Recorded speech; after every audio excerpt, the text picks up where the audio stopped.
Hello, my name is Foxy, and we are about to start our book review for the soul. This month, April 2021, the book for this month is The Universe Always Has a Plan, The 10 Golden Rules of Letting Go by Kahn. Now, I found this book while listening to Liz Dawn. She was actually doing a interview of sorts with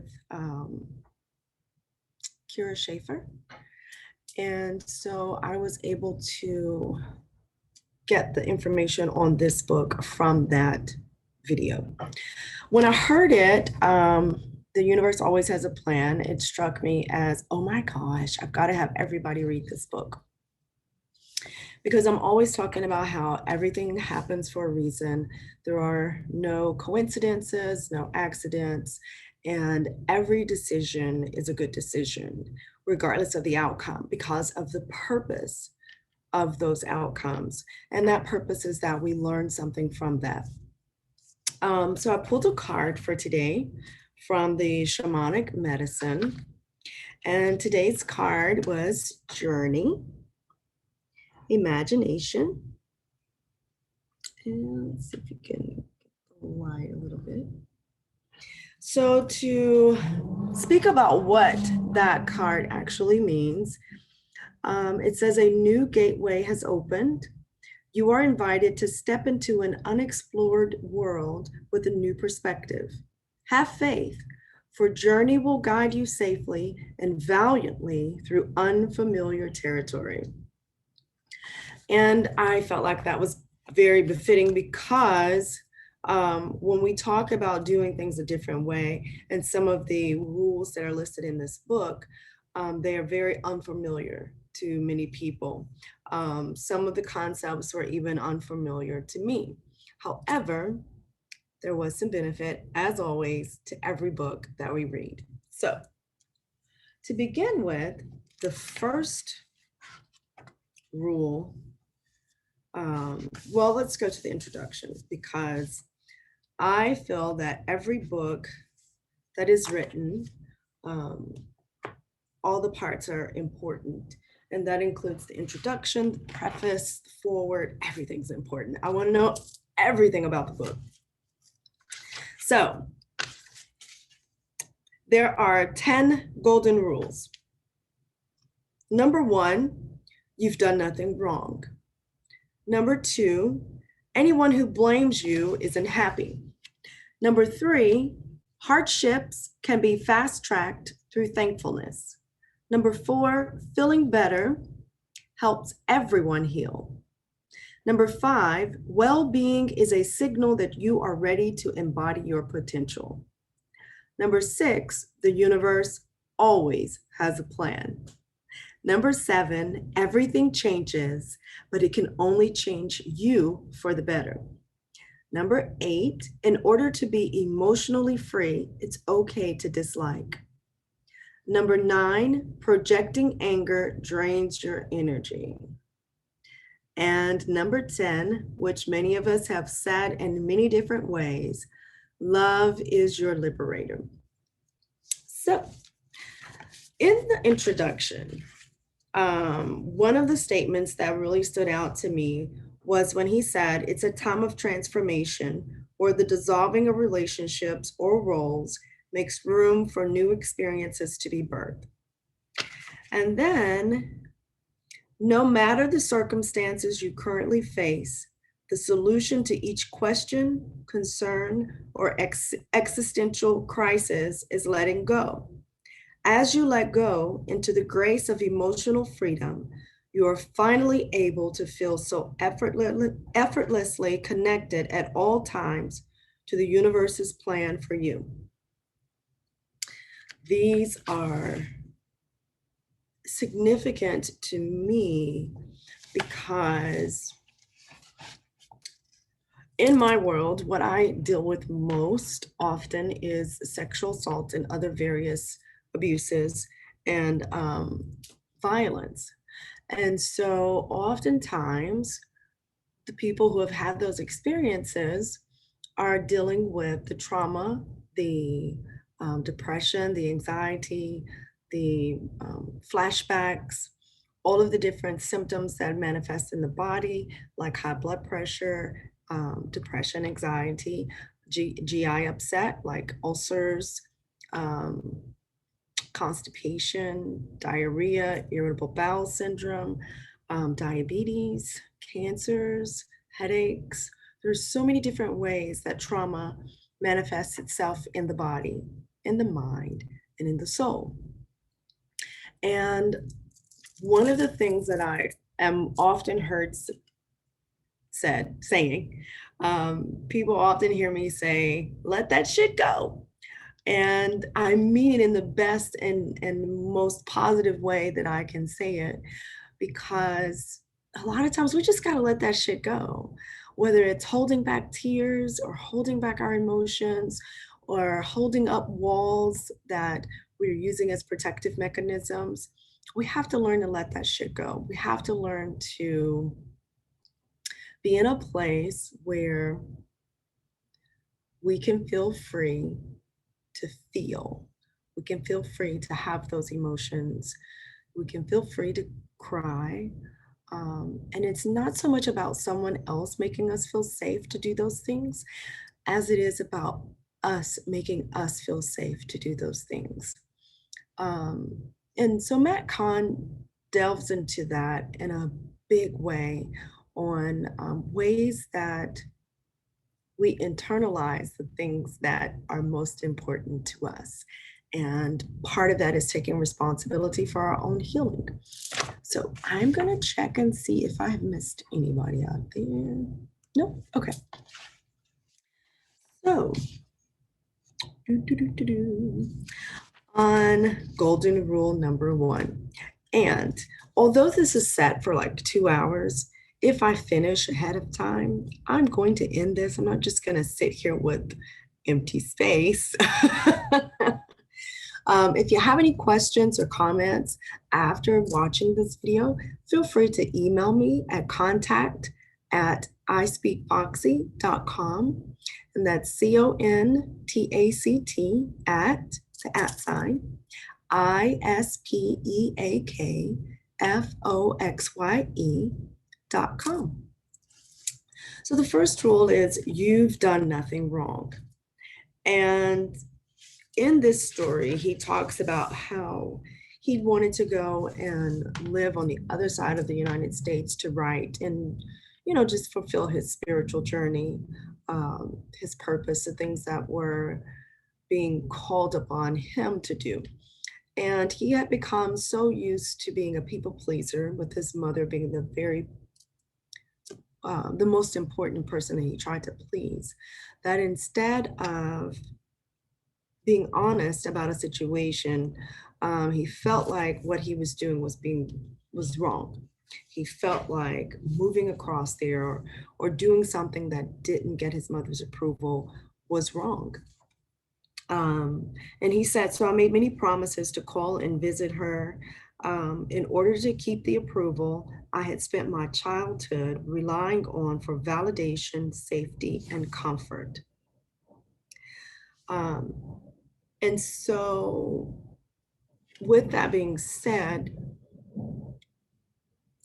making those promises and then not being able to fulfill those promises puts a person in a place of feeling like they've done something wrong because they weren't able to fulfill what they said they were going to do, or they weren't able to keep their word.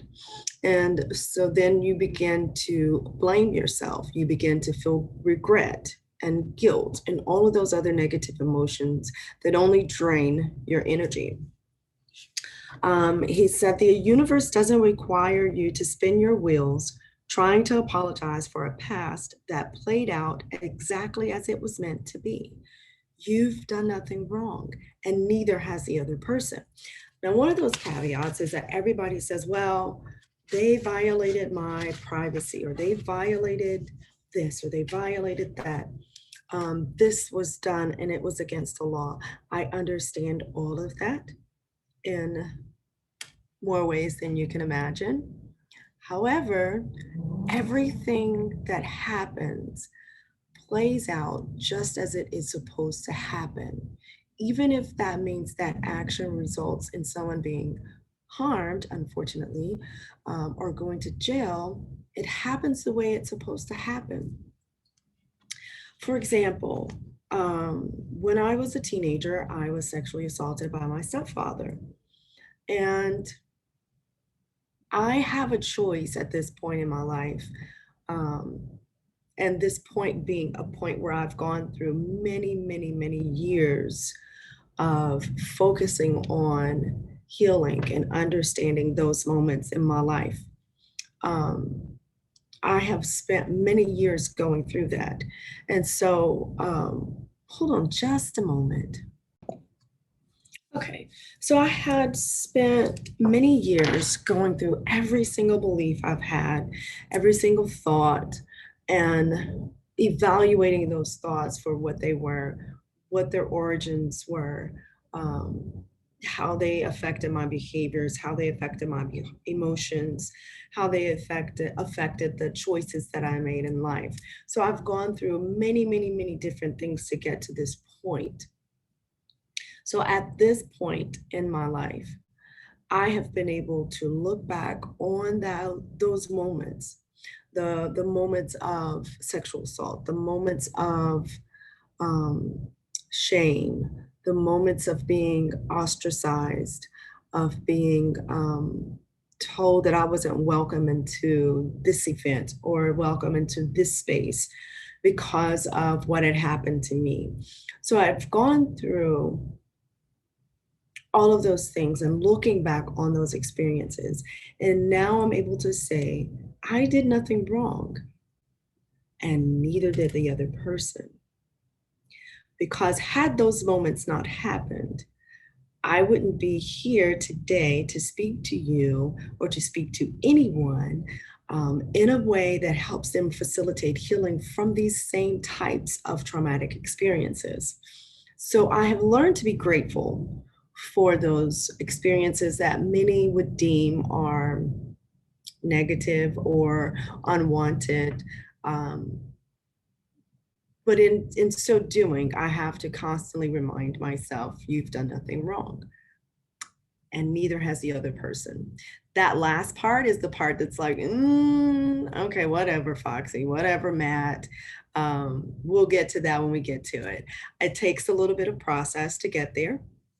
It takes a little bit of self-reflection and soul progression to get to the point of seeing that I did nothing wrong and neither did the other person. So the next one,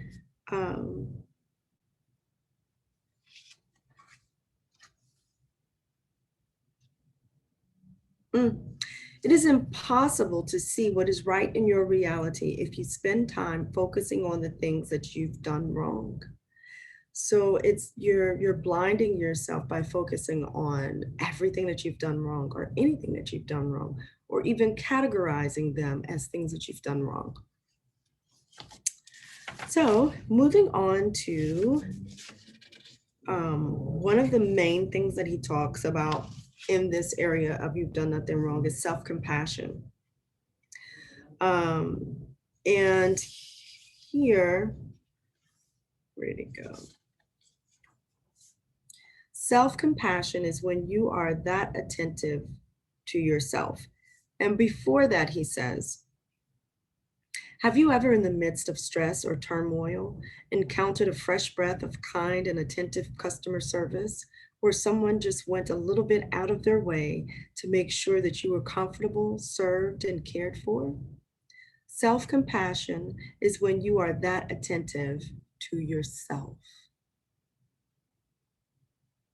So you have to go just a little bit overboard to make yourself feel like you have received attention, you have received kindness from yourself.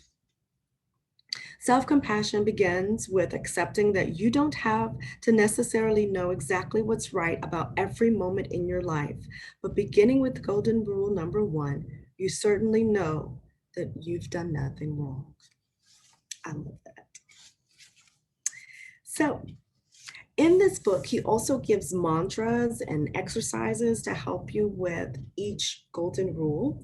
And one of the mantras here, he says, take a deep breath and see how it feels to embrace a depth of acceptance beyond anything the ego can believe. So take a deep breath, use, and you exhale.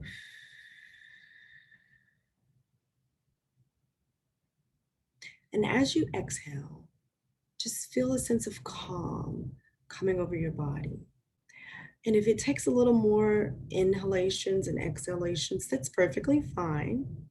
With every inhalation, just envision yourself breathing in all the things that you love and peace and joy, self-compassion in this moment. Let's just breathe in self-compassion. And let's breathe out the blame and the guilt and the desire to categorize your actions as things that you've done wrong or things that other people have done wrong. And then the mantra is, in order to be who I was born to become, life couldn't have happened any other way. In order to be who I was born to become, life couldn't have happened any other way.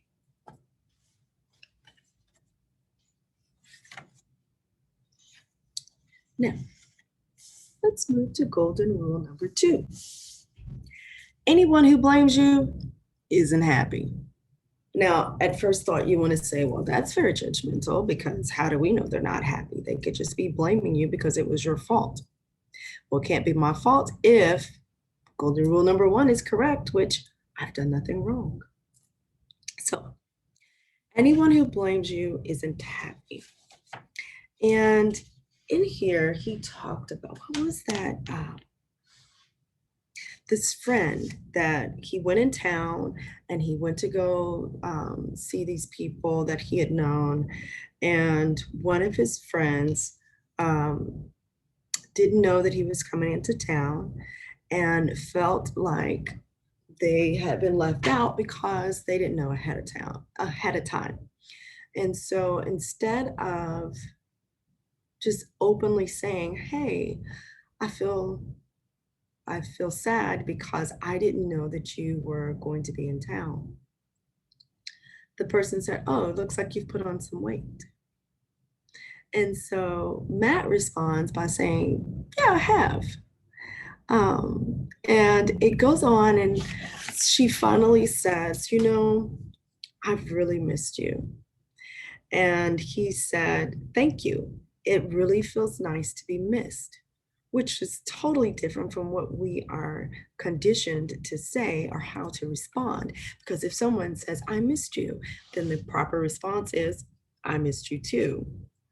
However, being able to thank someone for what you have been to them or what you represent to them. Here, Matt says, thank you. It feels really nice to be missed. And it does. And so her response to that is based upon our conditioned way of responding. And she says, you haven't missed me? And his reply was, I'm not sure I miss anything in my life anymore. I see people when I see them. And until that happens, I do what I'm called to do. And she asked, what's that like? And he replied, happiness. Now, that was significant for me because living in 2 places, I have so many people in the community that I love and I miss and I support and I enjoy their space. I enjoy being in their presence. And I would love to spend a day just seeing everybody and being able to touch everybody and speak to everybody and hug everybody. And understanding that in my actual reality, I have little time to really miss anyone. I have little time to give energy to that emotion because I'm constantly um, driving myself towards what I have to do for the community as a whole.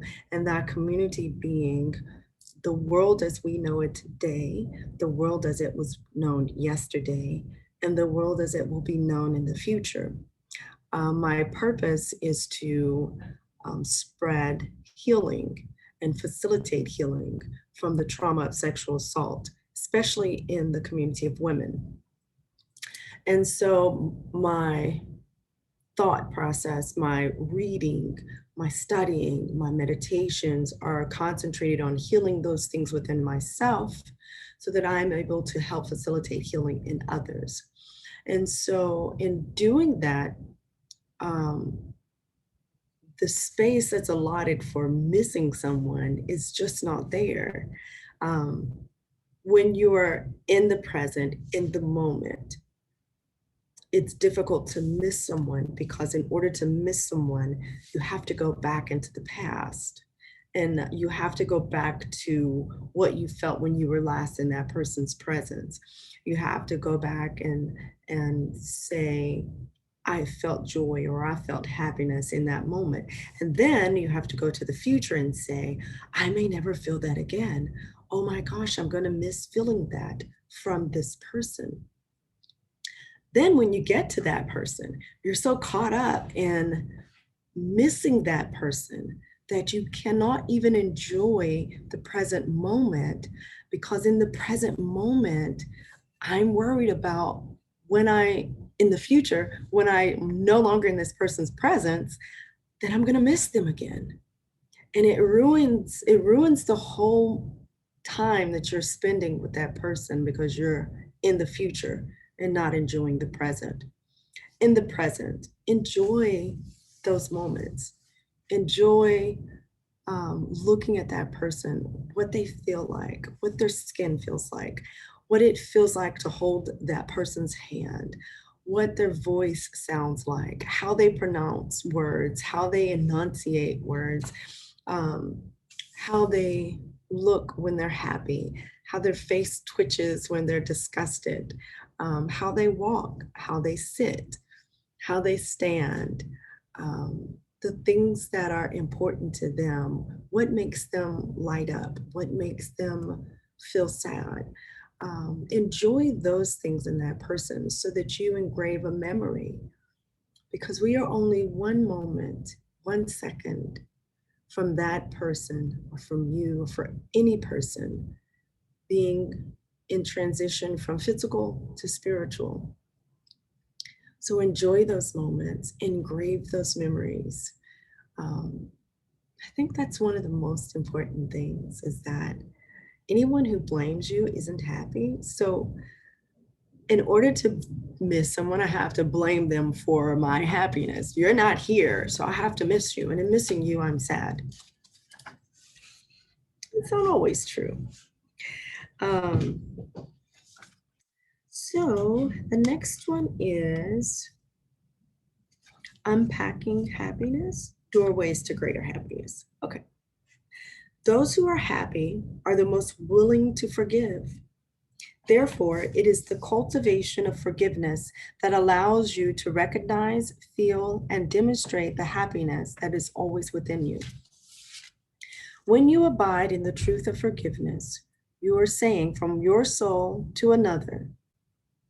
And let's think about this.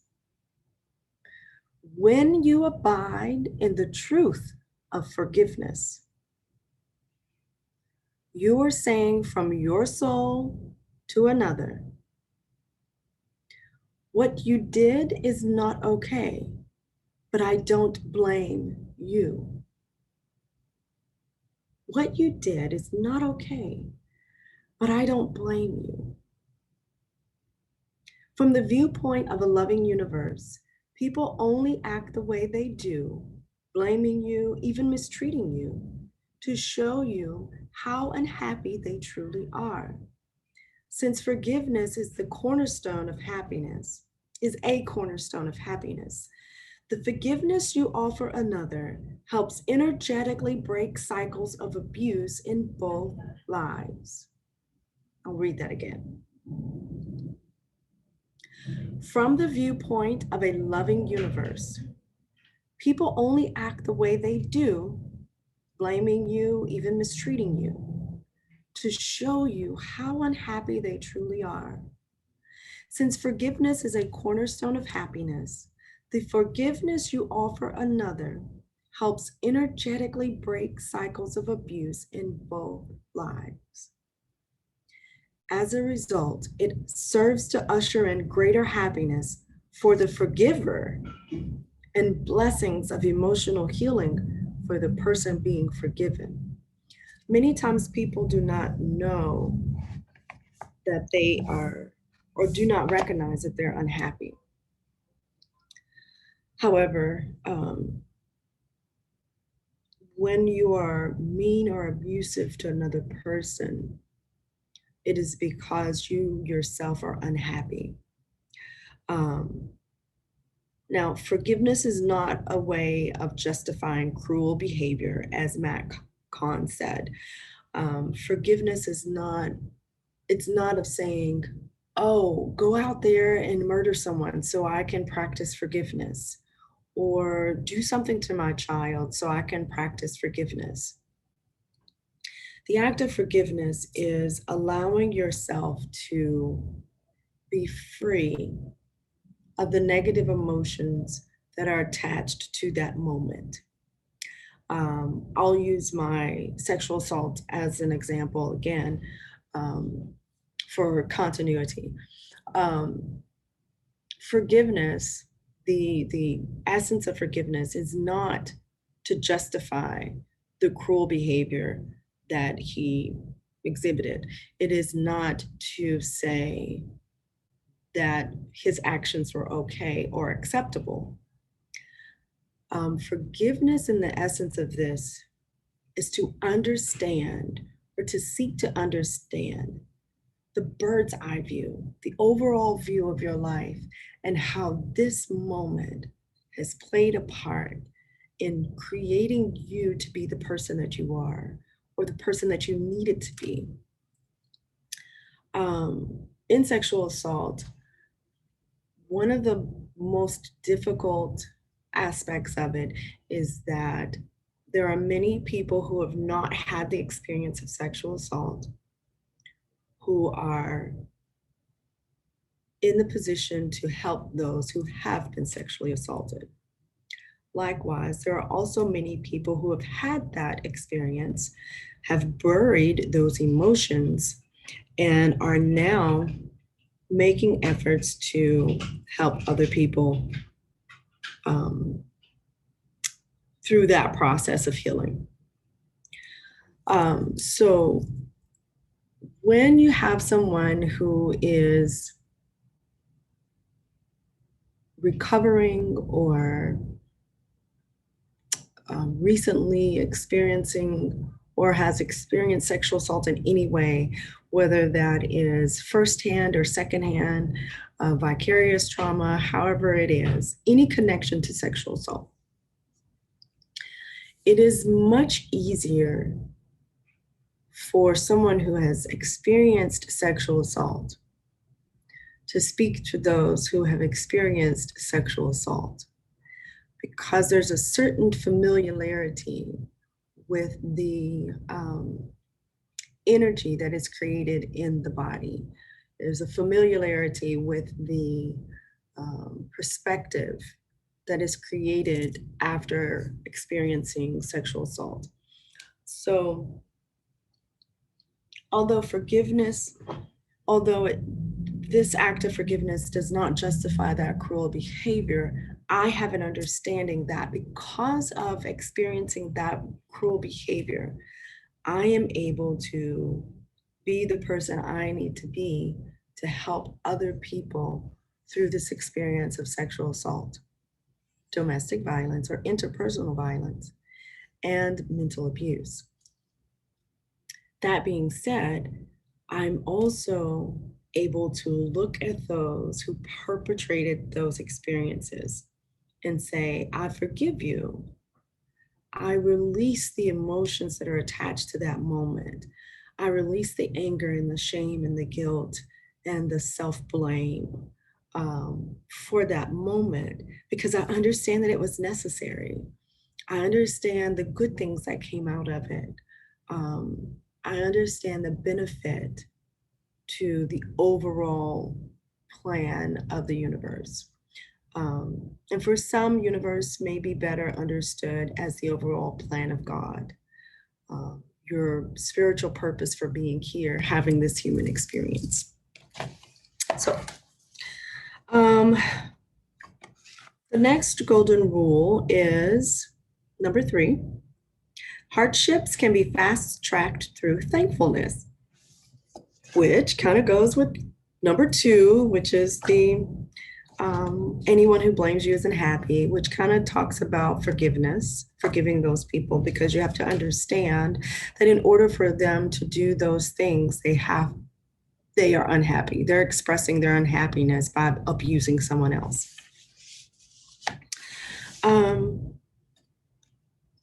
Hardships can, I think this is one. Yes. This is where there's this going back and forth between Matt and his uncle. Now, Matt was one who experienced bullying as a child and experienced bullying as an adult as well. Much of that bullying came from family. This one particular uncle was at a family gathering. He got drunk and began to direct his ridicule towards Matt. So the uncle says, you know what your problem is? Truly without an awareness of what problem he was referring to, I responded, no, I don't, but I'd love to hear what you have to say. Your problem is you're just weird. I mean, who makes a living as a healer? The others watching from their chairs and couches gasped. I looked directly into his eyes, smiled, and said, there are many people in need of healing. Perhaps you're not one of them. Thank you. The last part is what their ego latched onto, since it was so out of context to the insult offered. What are you thanking me for? He asked. Thank you for your feedback. I'm always interested in what you have to say. Then there was a pause. His drunken rant was momentarily interrupted when I spoke to the innocence he had lost touch with many years ago. As a way of saving face and denying the vulnerable invitation I offered, he said, I just don't know why you thank me. To which I replied, perfectly on cue, what can I say? I'm weird. The entire room laughed. That moment became a defining moment of his conscious interactions, where he began to say thank you for ridicule or thank you for things that were said to berate him or to break him down or to criticize him in a way that wasn't constructive. Hardships can be fast-tracked through moments of thankfulness. Hardship is how your nervous system responds to adversity. Adversity is how you perceive and relate to change or loss. Change and loss are some of the deepest ways in which life evolves you out of ego and into alignment with your soul. Change and loss occur through moments of renewal and erosion that come and go like the seasons or weather patterns. As you experience the nature of change and loss from the soul's sense of excitement, instead of the ego's perception of judgment, you are able to let go with authenticity and ease. Only the soul lets go. With the utmost respect for its purpose in your evolution, what's the battle cry of ego? I wasn't ready to let go of that yet. The ego will never be ready to let go of anything. It can't, because to let go is to accept evolution. and it's time to evolve. It's time to evolve from holding on to the past perceptions that were taught to us through the media, through family recounts of events, um, or through feeling like you have to feel a certain way about an event, failure to see a different perspective. Whether silently or out loud, repeat the following words. This is the mantra for rule number 3, and I love it. It's very simple. Thank you for this gift. How about that? How about that? Oh. So, one thing that when I was listening, because I listened to the book, I read about half of it and I listened to it on Audible, and then I went back and started listening to it again. And one of the things that really was like an aha moment for me when I was going back over this one, and it said, thank you for this gift. I thought about something that my mother used to say to me when I was younger. She would get angry and she would say, you have a lot of book sense, but you don't have any common sense. And I've held on to that for probably 40 years, 35 years. And it always had a way of coming up when I would build up all this confidence to do something that was super and required a lot of intelligence, a lot of thought, a lot of input from the intellect. And I would be reminded that you have a lot of book sense, but you don't have any common sense. That one statement of not having any common sense made me feel like I wasn't able to trust my judgment. I wasn't able to trust the decisions that I made. I wasn't able to believe that what I was doing was the right thing. And I know you're probably saying, but you just told us XYZ, but you're here saying that you were having problems with that. Yes, absolutely. That's why I'm able to tell you. Duh, because I have those same problems. So anyways, my mother would say, you have a lot of book sense, but you don't have any common sense. So I thought today, I said, you know what? Let me just look up, let me ask Siri. Hold on, I'm going to tell you what Siri said. I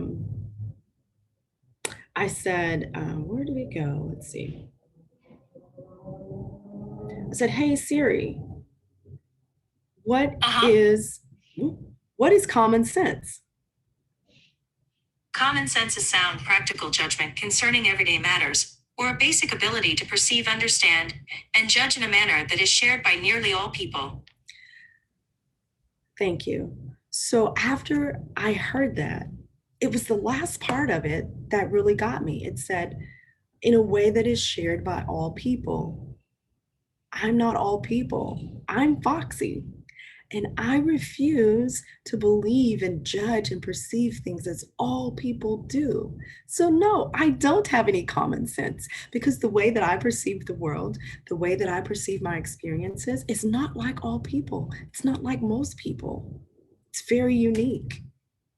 The way that I interact with people that I meet, whether they are part of the LGBTQ community or part of the monogamous community or part of the polyamorous community, or whether they are drug addicts or prostitutes or abused or the abuser, the way that I interact with them is not what's common for most people. I give them peace. I give them pure energy and creative empowerment. I give them what's in me to give, which the essence of is love. I give them something that they're needing, because at the root of all of that, it's a fact that they just need love, which is rule number 9 or so, 10. It's rule number 10. So we'll get to that in a moment. So anyways, the next one is rule number 4. Feeling better helps everyone heal. And this one is talking about death. As energetically sensitive beings, we tend to develop codependent relationships, mainly due to worrying that our light will be too bright for other people. We often feel bad about our happiness because of the unhappiness other people may have in their lives. Because we don't want anyone to feel left out, we wind up lowering our vibration so that other people have companionship. I'm very guilty of doing this.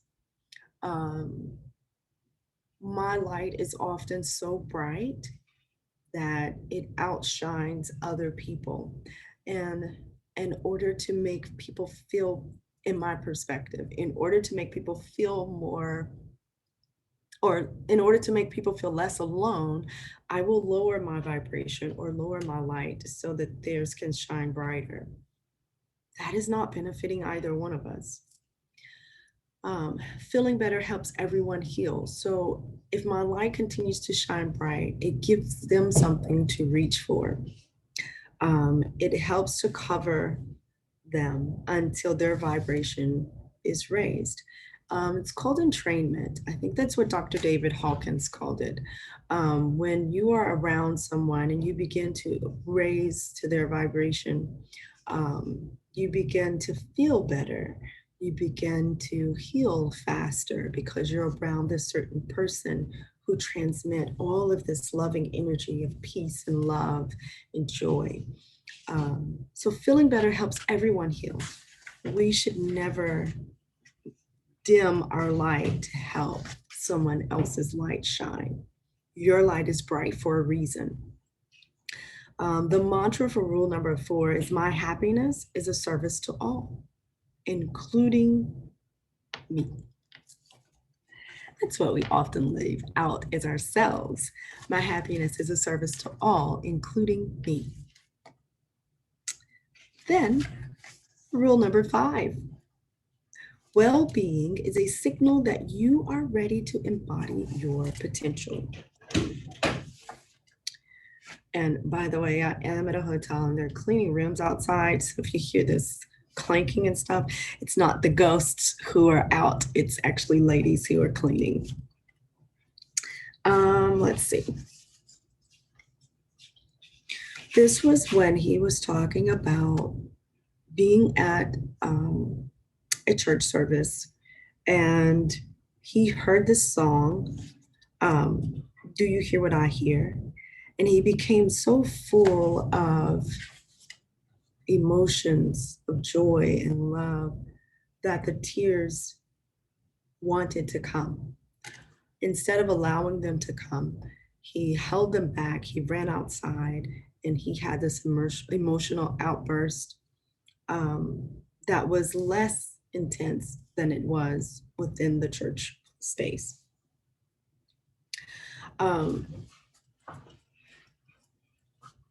Much of that is recognized. It's like a spiritual opening.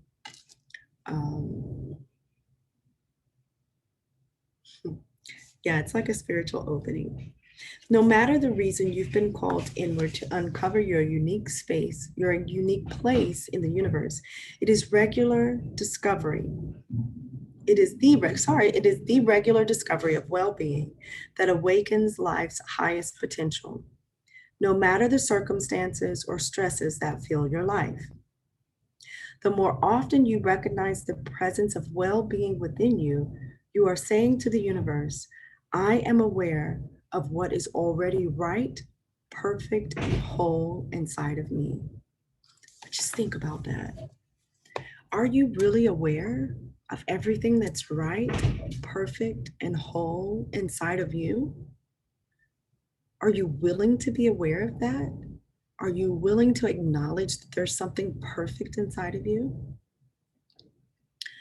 Whenever you have a difficult time seeing what is perfect and right and whole inside of you, think of your breath. Your breath. Your breath is a connection to the energy of the universe. It is a relationship between you and everything that is. In order for you to have your breath, your perfect breath, the air around you must be perfect. It must be in some connection with plants. And in order for plants to do what they need to do, your breath must be perfect. It has to emit carbon dioxide. Plants emit oxygen for us.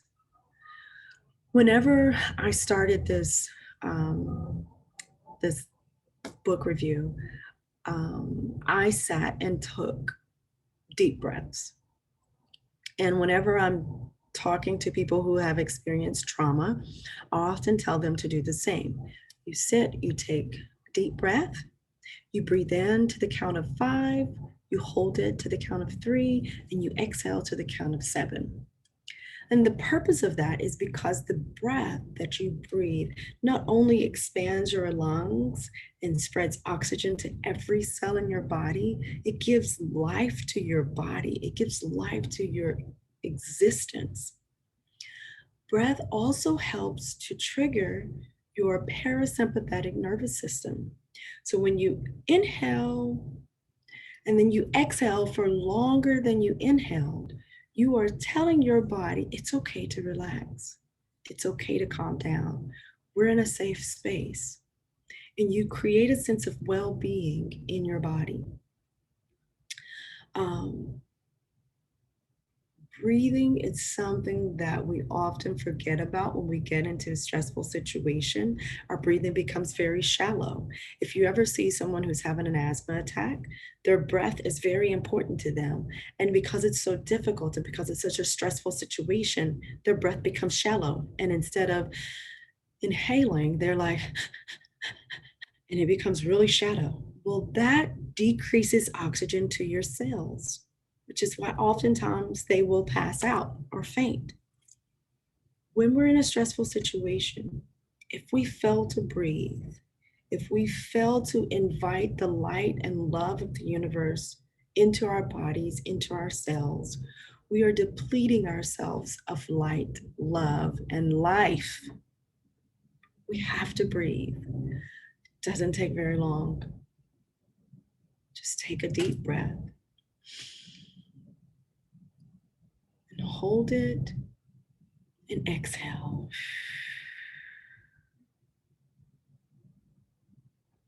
And make a habit of doing that so that your body just, you can feel the cells and the energy of your body just smooth out. I just love it.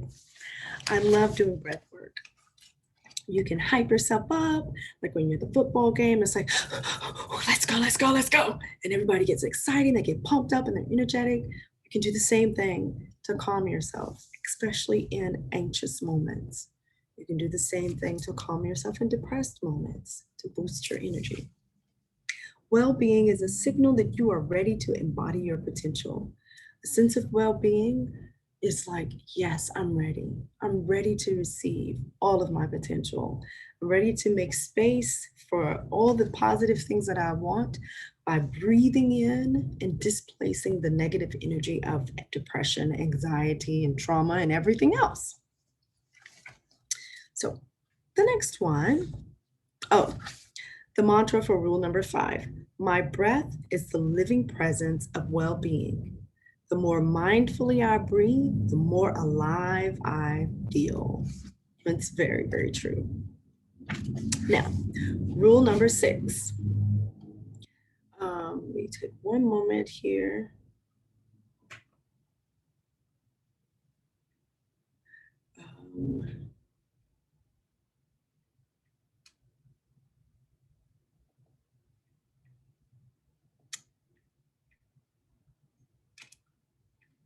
Okay.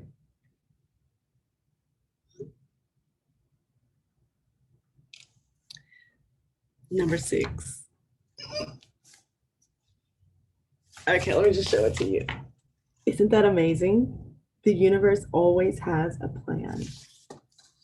Every single thing that happens because of a bigger plan. For example, okay, this is a perfect example. I was talking to someone very dear to me, and they were talking about how things are designed at their job. and how everyone is given a different task, a different list of things that they have to do, different time frames, and no one knows what the other person is doing. No one is allowed to know what the other person is doing. But there's a big plan. Like there's one person who's sitting up there who has this huge blueprint of everything that has to be done. But they're not telling everybody everything because they don't need to know everything.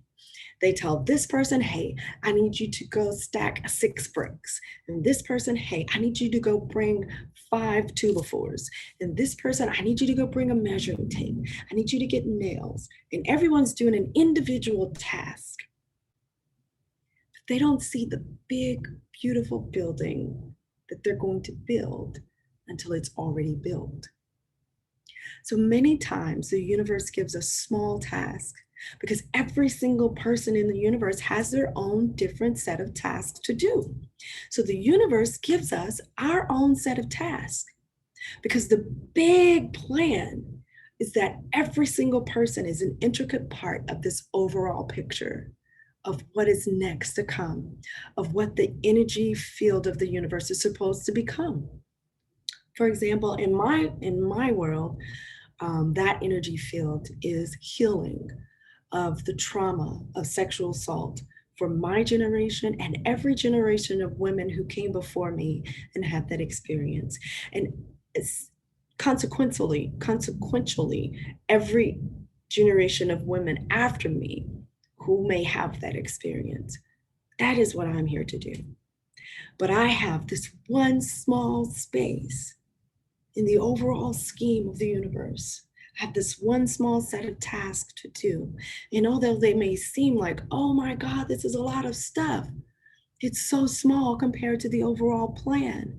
But if I had a vision, if I had an inkling of the knowledge of the overall plan, I might not finish what I'm supposed to do. So just know that every single experience we have, every single word that is spoken to us, every vision that we have, every scene that we see in life is part of an overall plan. That helps us understand that we've done nothing wrong, that anyone who does something to me, they're not to be blamed for what they did because it's part of an overall plan that neither of us may be really aware of at that moment. Now, I think we can just go to the mantra of this one. The mantra for the universe always has a plan is the universe always has a plan, no matter how anything seems to be. If we were in church, we would say, Amen, or Amen Ra. Golden rule number 7, everything changes, but it can only change you for the better. Now, let's see. Why does true abiding happiness come from within? Because everything changes. If your happiness is defined by outside things, then your happiness is like an emotional stock portfolio governed by the movement of your personal markets. Self-worth goes up and it crashes and plummets based on the circumstantial movement of your personal reality. Well, that's not fair. Everything changes. Life changes. You change. You're changing right now, and so am I. I've got this one little streak of gray hair right here. That's a change from when I was in high school. Early high school, I had none. I got my first streak of gray hair when I was 17. Everything changes. The cells in this body change every 5 years. They die, they recreate, they live. So in essence, I mean, if you think about it, I know people have often said this, the body that my perpetrator, my stepfather, touched when I was 13 is not the body that I have now. It looks like it, but every single cell has been renewed, replaced by new cells. I love that. Everything changes, but it can only change you for the better. Let's see. Let's see. Where was my note for this?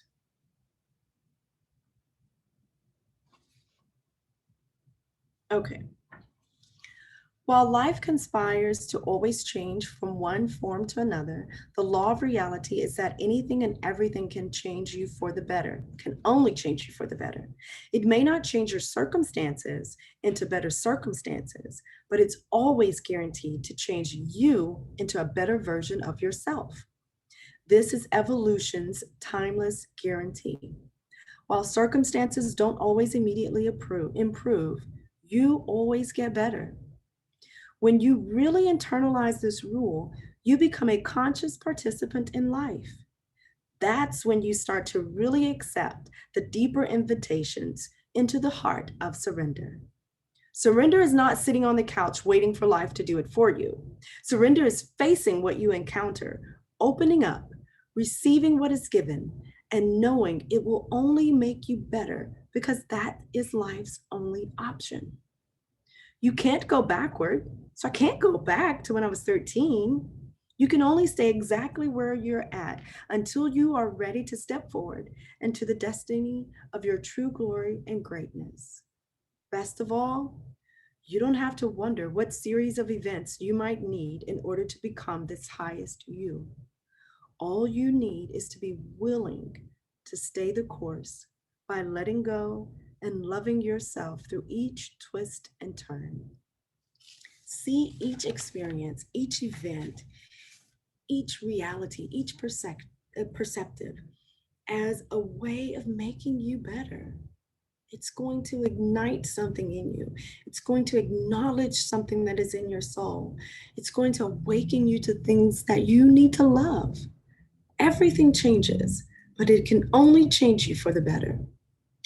The mantra for rule number 7, I can see how everything changes me for the better whenever I am still. Now, sometimes it's like, I missed the plane. I missed my flight. How is that going to change me for the better? Because now I'm late.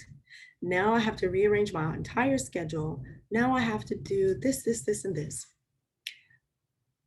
What is it that made you late for the plane? What is it that made you delayed going to the airport? Was it procrastination? Was it being stressed out? Was it putting too many things on your plate? Obligating yourself to too many tasks? What is it about that moment that says, hey, I may need to slow down a little bit? There's always something that can change you for the better because everything is meant to change you for the better. Now, one of the things under this that he talked about, and I talked about on one of my my blogs on my website. So my website is ispeakfoxy.com. And one of the blogs that I wrote was about meditation. And I know a lot of people talking about meditation. You close your eyes, you sit still, you put yourself in this yoga pose, you light incense, you do this, that, and the other. And you quiet your mind and you think of nothing. And they have all this list of things on how to meditate. And excuse me, I was told by my spirit guides to just keep meditation simple. One moment.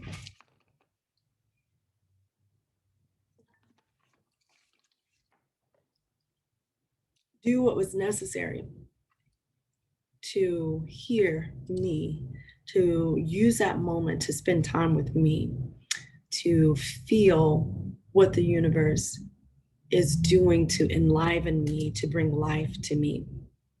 So in here, Matt talks about closed eye versus open eye meditation. And he talked about like, if you're having trouble dreaming, you're having trouble sleeping, it's perfectly a good choice to meditate with your eyes closed because that's when you need to calm yourself. However, if your meditation is with traffic, you can't necessarily close your eyes and meditate in traffic. That's a moment where you need to be able to meditate with your eyes open. Um, Meditation can't just be a practice employed under the most perfect set of circumstances. It must possess the ability to be applied throughout your life at a moment's notice. Closed eye meditation is what we commonly think of when we imagine meditation. It's wonderful. I've meditated with my eyes closed for most of my life, but in recent years, I've begun doing open eye meditation. Closed eye meditation, one moment. Okay. Closed eye meditation helps you strengthen harmony with closed eye experiences. But you wouldn't agree that, but wouldn't you agree that most of the experiences in your life that disrupt you occur when your eyes are open? If most of your moments of being triggered occur when your eyes are open, then your most functional approach to meditation has to be done as an open eye experience. Through an open eye meditation practice, you will find that when your eyes are open in everyday life, you will be triggered less and less by any form of inconvenience. And I have done that when I was driving because I have an issue with road rage. I used to feel that people who um, are in a vehicle that is equipped with signal lights need to use those signal lights because that's how you tell people where you're trying to go. I also felt like people shouldn't go so fast, even though I speed. I also felt like people should be mindful of what's going on around them instead of spending so much time on their phone while they're driving. I'll admit I have used my phone while I'm driving, but when there's a lot of traffic, usually when I use my phone, there's nobody around me or I'm at a stoplight. However, um, that is not a good practice, period, because all kinds of things can happen. I have been driving and there's no one on the street, and all of a sudden, this old man on a bicycle just shoots across the street in front of me, just blew a stop sign. And that would have been a very bad situation had I not been paying attention. Now, being able to meditate with your eyes open, many times it's things that we see that trigger our stress hormones or our body to feel like we're in a traumatic event. So being able to meditate while you're driving, being able to slow down, being able to understand. So one of the things that I do is when I'm driving and there's all these different types of cars around me and trucks and things like that, I'm like, so this was planned out just as it should be, which goes back to rule number 6, which is the universe always has a plan. So the orchestration of this entire event, the things that had to happen in these other people's lives for them to be on the road at this same time as I'm on the road, the things that they had to buy this particular car, they had to have this type of weather for this type of dirt to be on their car, they had to have left their homes at a certain moment. These are all things that go through my head when I am driving and I'm having one of those moments where I'm just really irritated.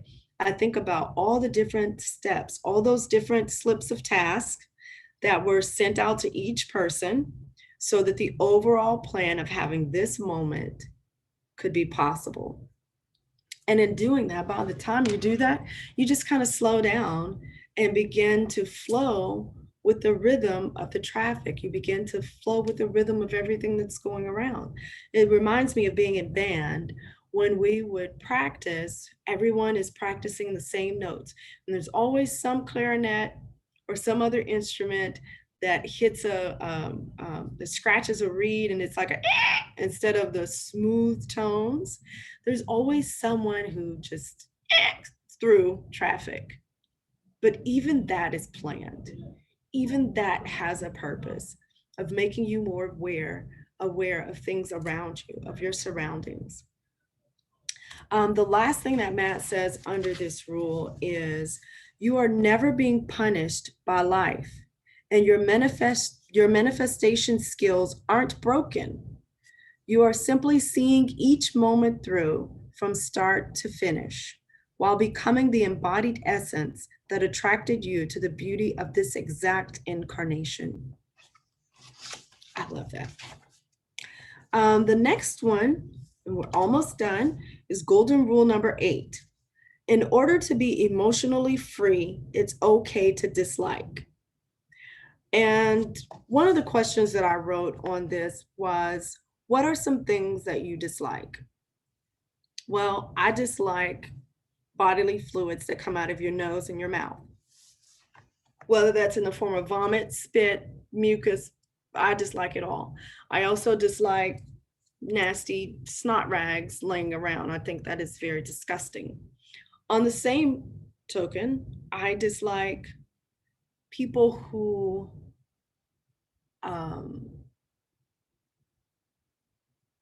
judge me to be a stereotype because my skin is brown. I dislike people who judge other people to be intelligent and smart and very good at making decisions and very hard workers because they have the appearance of being Asian. And I say that because I dislike taking the shortcut of getting to know someone. And that's what stereotypes and prejudices are. They're shortcuts. It's trying to take the easy way out of getting to know someone by categorizing them into a particular box. For example, the fact that some would consider me to be Black American is a shortcut, because if you got to know me, you would know that there's much more to me than Black America. Anyways, so one of the keys to being emotionally free, a soul cannot evolve without the human vessel to grow within, and the human vessel cannot function without the fuel of your soul's essence, which is what I talked about earlier when I said we are souls having a human experience.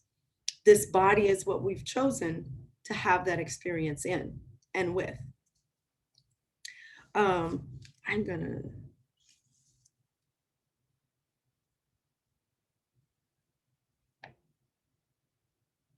Perhaps I'm able to see the wisdom in such difficult experiences. Oh, okay, so I'll read through this because he was going through a lot of different things.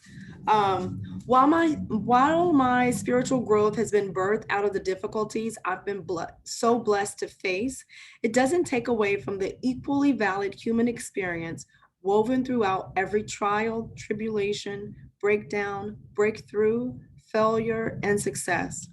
My codependent childhood may have been a training ground for my expansion and for all the lives I've helped to heal, but it doesn't discount the heartache, betrayal, and bewilderment I endured. I may have used my experiences of being bullied as a launching pad into greater levels of mindfulness, but that doesn't take away the nights I cried myself to sleep. I may have an innate spiritual gift of knowing the life that exists beyond the doorway of death, but it didn't make it any less intense when I was helping my relatives cross over while surrounded by loved ones who were nearing their personal breaking point. I may have glimpsed greater spiritual truths by questioning the narratives at Sunday school, but it didn't change how resentful I felt for being forced to study something that wasn't in my heart. I may have had visions of my future and somehow followed each breadcrumb to live a life of everlasting fulfillment, but it doesn't change how uncertain I felt in getting there or how afraid I was of failing. I may have experienced the deepest transformation of a lifetime as a result of my marriage, but it doesn't change how earth-shatteringly painful it was navigating the terrain of a heart broken wide open. Perhaps I'm able to see the wisdom in such difficult experiences and view them from an expanded spiritual perspective, simply because my human experience has never been diminished or discounted by the clarity in view. The essence of being spiritual is learning how to be consciously human. Meanwhile, your human reality transforms into a vivid spiritual adventure as you embrace the wisdom of ever-loving universe. This is what it means to be embodied, integrated, and emotionally free. These are the gifts received when learning to let go. You don't have to like it. It's okay to dislike. It's okay to dislike an experience that you've had and still be thankful for it because it's part of a bigger plan. I don't like what my stepfather did to me, and it's okay for me to dislike that because it was invasive. Um, it invaded my space, my privacy. It redefined who I was because I had already put this narrative of who I was going to be when I grew up.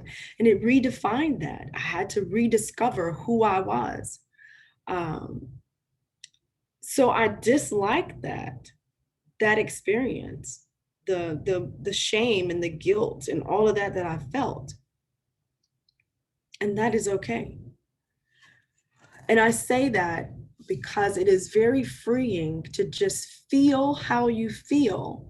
If you don't like something, that's perfectly okay. Oftentimes, we're taught that in order to forgive someone, you have to like them, or you have to restore them to who and what they were to you before they did anything to you. That is very incorrect. If I don't like you, I just don't like you. And me being fair and loving enough to myself to acknowledge that is perfectly okay. Perfectly okay. Dislike is the recognition that you are acknowledging something that seems foreign to your core values. Hold on just a minute. Okay. Dislike is the recognition that you are acknowledging something that seems foreign to your core values. To dislike someone's behavior is because they may be acting in a way that is not an expression of the ideals and ethics you hold to be true. If your deepest core value is unconditional love and someone is not treating you in an unconditionally loving way, your dislike is recognizing that they're acting from a vibration that you do not resonate with. That's called discernment. It's not actually a judgment. Judgment is when you criticize, condemn, and define someone permanently as a result of differences in behavior or perception. Dislike is just a momentary way of becoming aware of the authenticity of your experience. You're not here to be perfect. You're here to embrace how perfect you already are. And part of that perfection is being able to discern different things that happen around you, whether they vibrate, whether it's a vibration that you resonate with or not. The most direct way to understand how perfect you already are is to embrace the authenticity of your subjective experience. One of the things that he brought up in here was the movie Schindler's List, which talks about the Holocaust of the Jews. And he talked about if that movie devastates you to your core, if that movie makes you feel a huge sense of dislike. I've talked about this before, but he goes on to reiterate it. There are countless souls who selfishly incarnated to perish tragically, just to be a part of a bigger wake-up call that activates the consciousness of a spiritually evolving species. Now, one being that this is April 2021, one person who comes to mind are the many African Americans who have died recently by gunshot from the police. And they have become symbols of an awakening, of a wake-up call. Just look. One of the biggest ones that we can take note of is George Floyd. He was the African American man who was killed by a police officer who kneeled on his neck for over 9 minutes. That was videotaped, not only by those who were there, but also by 911 callers who were able to view video cameras in the area. That was a very tragic death. It was very difficult to listen to him cry for his mother. It was very difficult for him to say, I can't breathe. And then for the ones who were around him to not be able to really do anything because the police were there. And any action to remove a police from what he is doing is going to be seen as assault on a police officer. So then you have an entirely different set of things to deal with, because many times those people are shot and killed. However, this George Floyd is a perfect example of how this soul agreed to be incarnated so that they could perish tragically as a part of a bigger wake-up call. And that wake-up call was an acknowledgement of things that the African American community has said for many years, which is complaints of police brutality, complaints of, hold on just a moment, we have said these things for many years, but we didn't have video cameras to prove it. And so the police were able to get in court, give their account of events, and the jury believed the police because of their stance as a police officer. However, in order to be emotionally free, it's okay to dislike. The nature of dislike doesn't take us out of spiritual alignment. It's often the most potent way to place you on your highest path that can heal your deepest wounds and positively affects others when letting courage take the lead. So we have to be okay to feel the way we feel. As I said in the beginning, he talks about the 10 golden rules of letting go. And oftentimes I say, let that shit out or let that shit go. You just have to let that shit go. You have to let go of the perception of other people and how they feel about you disliking something or someone. Golden rule number 9, and I'm going to skip to page 128. Golden rule number 9 is projecting anger drains you of energy. And one of the things that he talked about with projecting anger, he spoke to the empaths who are always feeling or are very sensitive to the energy of other people around them, and how when they're around people who are angry, it drains them. I get the same way when I'm around people or I'm watching things on television that are scenes of people being very angry or very sad. I have a tendency to tune into those emotions and it drains me. So one of the things that he said about anger is on page 128. He said, it took many years, but I gradually began to see how acting out any degree of anger was exhausting to my body and harmful to my heart. Once I was no longer hypnotized by the righteous viewpoint I needed someone else to see. I could finally see how my anger only hurt me. He talked about how being angry or showing your anger is like saying to someone else, I need you to see just how upset I am. So it's more of an ego trip. He said it also placed all my power in someone else's hands, requiring them to see my point of view so I could be released from the commitment to my anger. At a certain point, anger became optional and surfaced more infrequently, the less and less I needed others to change to my liking in order to feel okay. And that's like me being so angry, or for example, you will see um, videos of Black Panthers like Angela Davis.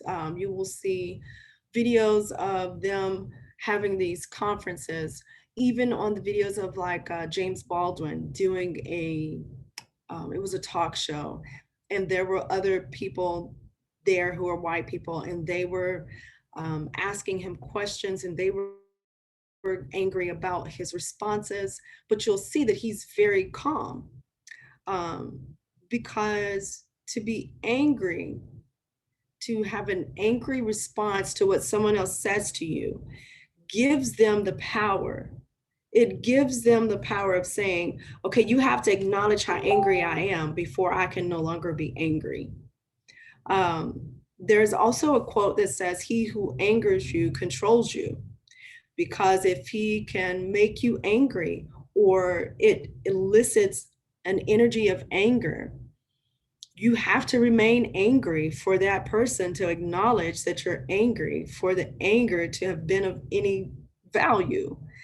Um, so here he's talking, in order to release my commitment to being angry, I would have to sit here and allow this person to have all this power until they say, okay, I see that you're really angry. I understand. Um, Anger on the body. It says they never saw how much energy their anger drained out of their bodies. He was talking about their parents being angry at one another all the time. And in the end, their declining health became a physical manifestation of their body's exhaustion. It also set the stage for a surrendering of control as a sharp witted mind unraveled within the confines of a dissolving physical body. Being angry all the time will not only drain you of your energy, it will drain your body of its life and well being. Then he talks about how to rechannel that anger. He says it's okay to dislike, but when it becomes a projection of anger, it means you are allowing dislike to control you. If you project anger, no matter what the effect it has on others, it always drains you of your energy. And so he talks about using creativity as a way of rechanneling that anger. He talks about artists, painting. He talks about people writing stories or articles or books. He talks about singing. He talks about dancing. And one of the things that it reminded me of was back in the 80s, there was a lot of breakdancing and dance wars. So when people got angry at each other, they would meet up and they would have these dance offs. And whoever won was of course, the winner. And most of that win was determined by the audience who was around.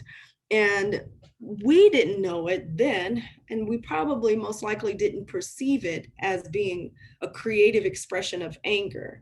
But that is a perfect example of how you can use anger, you can use your creativity to express anger, as opposed to giving someone the power to control you by projecting that anger onto someone or something. The mantra for rule number 9, I am only as angry as I'm in need of creatively expressing myself. Another example that I talk about often is that when people are angry about, going back to George Floyd, we're angry about how we're being treated. However, when I have sat down with groups of white people and they're saying, okay, we understand, we want to do something about it, what do we do? No one ever talks about what to do. That's where the creativity comes in. It's okay to be angry, or it's okay to have your dislike of a situation. But when the only thing you're doing is projecting anger, it's hurting you. It's draining you. Use that dislike to create solutions, to create ways in which we can make these things better. A friend of mine who's very dear, she's also my publisher. Her name is Kira Schaefer, and her publishing company is As You Wish Publishing. She saw the same thing. She saw dislike in how, one moment, in the underrepresentation of people of color on certain stages. Um, on the some of those stages being public speaking, some of those stages being international public speaking, authors of books, just having their wisdom being valued. And seeing that dislike, there's always an opportunity to change that dislike to a projection of anger. However, she used that dislike, channeled it through creativity to design a 15-day series called Voices of Wisdom. And this series it's only featuring people of color, men, women, they're Asian, Hispanic, African American, Native American, all different groups of people other than white people. And although she received some backlash on that, it was what she felt in her heart was best to do. And as a result, her creativity led to the creativity of another person named Liz Dawn, who is the producer for Celebrate Your Life. That stage is an international stage. It features many, many different authors, many different speakers. And she also saw a dislike in this situation of underrepresentation of people of color. Instead of projecting anger because of that, she used her creativity to say, hey, Kira, since you're doing this, I will allow you to stream those 15 speakers through my platform, which is going to broadcast to over 100,000 people. And that's how you use your energy to make that experience an experience of happiness, an experience of joy, an experience of love, which gets us to our last golden rule for letting go. Love is your liberator.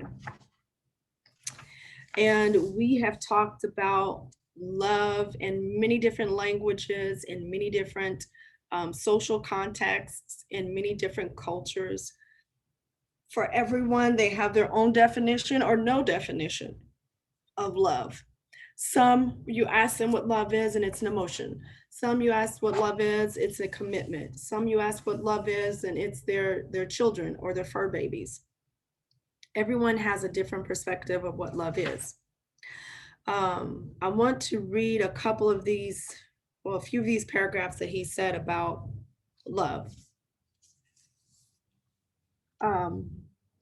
This golden rule is just as important as the first one. It's the cornerstone of the modern day spiritual journey, the very awakener of heart-centered consciousness. The 10th golden rule says, love is your liberator. Notice how it says love is your liberator and not other people are your liberators. When love is your liberator, it is only the love that you cultivate within your own heart that sets you free from any pain created by the conduct of others. As the world continues to heal and evolve, it's so easy to focus on the injustice of everything until you remember from a vibrational standpoint, love is what makes things right. When love is your liberator, it is a powerful, bold, and courageous shift to building an intimate relationship with your feelings. If I don't like the way life feels, let me love that part of myself. If I wish things were different, let me love the one who wishes for that. Let me not be a character waiting to be loved, but realize that I am love. materialized into physical form.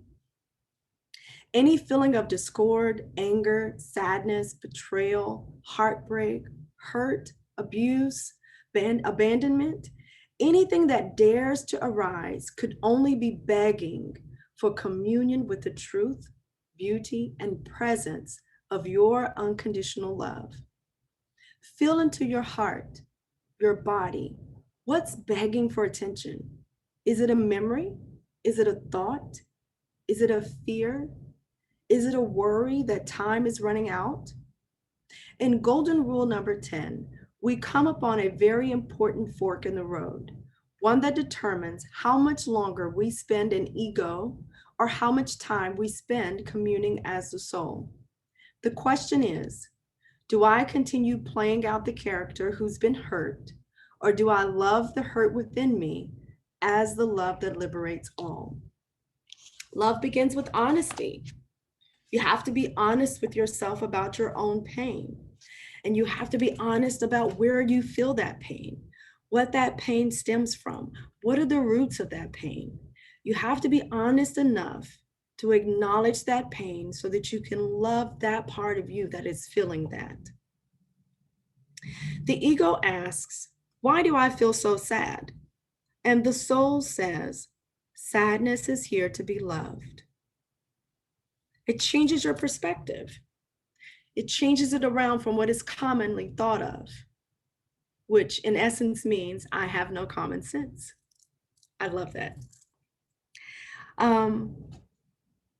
Through the art of letting go, you are liberated out of the pitfalls of victimhood, out of the agony of ego, and into the maturity of a fully integrated soul. When love is your liberator, as letting go occurs, you have become one less person who needs to be saved or rescued. This reveals one of the most important attributes of the soul, the power of unconditional love. And that, what we often don't talk about is, well, we talk a lot about how we should love everyone and we should spread love abroad. That abroadness includes ourselves. We have to learn to love ourselves unconditionally. We have to be willing to acknowledge those hurts, to acknowledge the things that we may have done that we dislike, to acknowledge things that were done to us that we dislike. Find out where that is. Find out where that thought is. Let's say we dislike being depressed. Find out what the root of our depression is. What thoughts are we thinking that make us feel depressed? How can we show that part of ourselves unconditional love? How can we show that part of ourselves forgiveness? I put up a meme that said, forgive yourself for lying to yourself. Oftentimes we lie to ourselves and say, oh, that's not what it is, or that has nothing to do with me, or that's somebody else's fault, or that's this person's fault. And if you go back through all 10 of these golden rules, you'll realize that there's no one to blame. Blame is unnecessary. One of the things that he said, based on the wisdom of golden rule number 8, which is, in order to be emotionally free, it's okay to dislike. He says, you don't have to like how anyone acts in order to see that love is what they need. Even if you're not in a position to offer the love that someone else needs, simply call upon the universe that is always ready to work through you. Simply say, I know this person needs love more than anything, but I'm unable to provide that. Universe, please send them the love I cannot give them. That releases you of the obligation to be to everyone everything. You have to first be everything to yourself. You have to love yourself unconditionally. There are times when someone needs more love or needs love that you don't have to give them. And you have to call upon the universe. You have to call upon your God to acknowledge that I'm not able to do that, but the universe is able to do that. The mantra for rule number 10 is very, very simple. I love you. I love you. He talked about going for 2 whole minutes and just telling yourself, I love you. Just look into the mirror and say, I love you. And as you continue to say that, different things will pop up. Well, I'm not good at this. I love you. I'm not good at that. I love you. I failed on this. I love you. And continuously give yourself that unconditional love. And there are times when you're in the midst of giving yourself that unconditional love that you're unable to give that love to someone else that you know needs unconditional love, as far as giving it from yourself. However, in that space of unconditional love for yourself and everyone and everything that you're connected to, call upon the universe to give them that unconditional love. Just as he said, I know this person needs love more than anything, but I'm unable to provide that. And that's okay. Universe, please send them the love I cannot give them. Because in essence, that is love. I'm going to run back through all of these simple golden rules for letting go. And where's it at? Here we go. So the conclusion. No matter how the twists and turns of life may be, the 10 golden rules of letting go are always here to help you navigate the clearest, most heart-centered spiritual path. Each rule echoes the timeless truths that our eternal source always wishes you to remember. No matter what, you've done nothing wrong. Anyone who blames you isn't happy. Adversity can be fast-tracked through thankfulness. Feeling better always helps everyone heal. Well-being is a sign that you're ready to embody your potential. The universe always has a plan. And while everything changes, it could only change you for the better. In order to be emotionally free, it's okay to dislike. But keep it balanced with creative expression, because projecting anger will drain you of energy. Most of all, no matter what arises, no matter what comes and goes, it could only be the next part of ourselves to be loved, held, adored, and adored deeper than ever before, because love is your liberator. And that is all. Matt Kahn does have several other books that he speaks spiritually in. Let me see if he lists some of those. His other bestseller was Whatever Arises, love that, and Everything is Here to Help You. His website is www.mattkahn, that's KAHN.org. And I will be posting about our next book, which will probably be an Eckhart Tolle book, or Eckhart Tolle book. And I think I'm going to read The New Earth. Some of us have already read that book. I'm going to see if I can bring it up and then you can kind of see what it looks like. So it's that one, Eckhart Tolle, A New Earth, Awakening to Your Life's Purpose. And you can get it on Amazon, it's on Audible, it's in paperback, hardback, Kindle, however you want to read it. And I'm sure some of you are able to find it on online as a PDF download. So that being said, thank you all for joining. I really enjoyed this moment. I hope you got something out of it. It will be recorded and uploaded so that you can review it and grab some cute little nuggets from it later on. Thank you and bye-bye.